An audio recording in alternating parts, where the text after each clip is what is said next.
Also now at 11, breaking her silence, South Florida Congresswoman Sheila Cherfilus-McCormick speaking out after being charged with stealing $5 million in FEMA funds. CBS News' Miami's Nikiya Carrero is live outside the federal courthouse in downtown Miami with more on the charges. Nikiya? Elliot, the Democratic Congresswoman is in the nation's capital tonight, and she says she has been receiving support since this indictment came out. But other lawmakers say they want the Congresswoman punished for allegedly stealing millions of dollars. Well, it's an unjust indictment, and it seems like these intimidation tactics have been pervasive. We spent all week seeing different members getting censured, all in hopes of intimidating and kind of distracting from the Epstein files. Congresswoman Sheila Cherfilus-McCormick told reporters outside of her Washington, D.C. office Thursday that the indictment against her, her brother, her chief of staff, and an accountant is a scare tactic. But a 60-page indictment against the lawmaker alleges her family's company, Trinity Healthcare Services, received FEMA overpayments through a COVID-19 vaccination staffing contract. It says the July 1st, 2021 payment included a payment of $5,057,850 for Trinity's May 14th, 2021 invoice.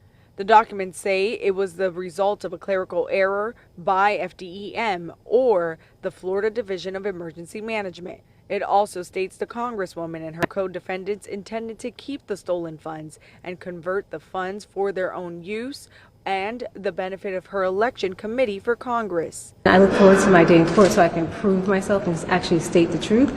Lawmakers like Congressman Greg Steube of Sarasota took to X and called for her to be swiftly removed from the House. House Speaker Mike Johnson and House Minority Leader Hakeem Jeffries both reacted to the news. I'm not going to prejudge it. I just read that. It was a surprise to me, but who knows? We need ethical people to serve in Congress, and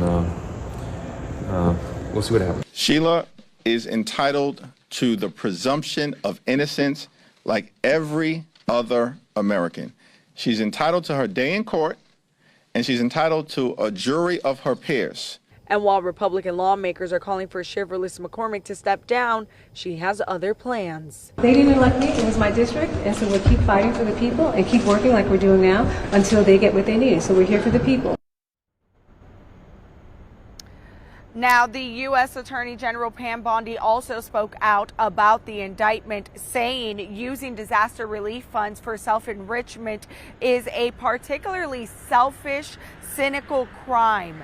Now, the Congresswoman is expected to fly back home here to South Florida sometime this weekend. Of course, we will keep you updated on air and online. Reporting live in downtown Miami, Nikiya Carrero, CBS News, Miami.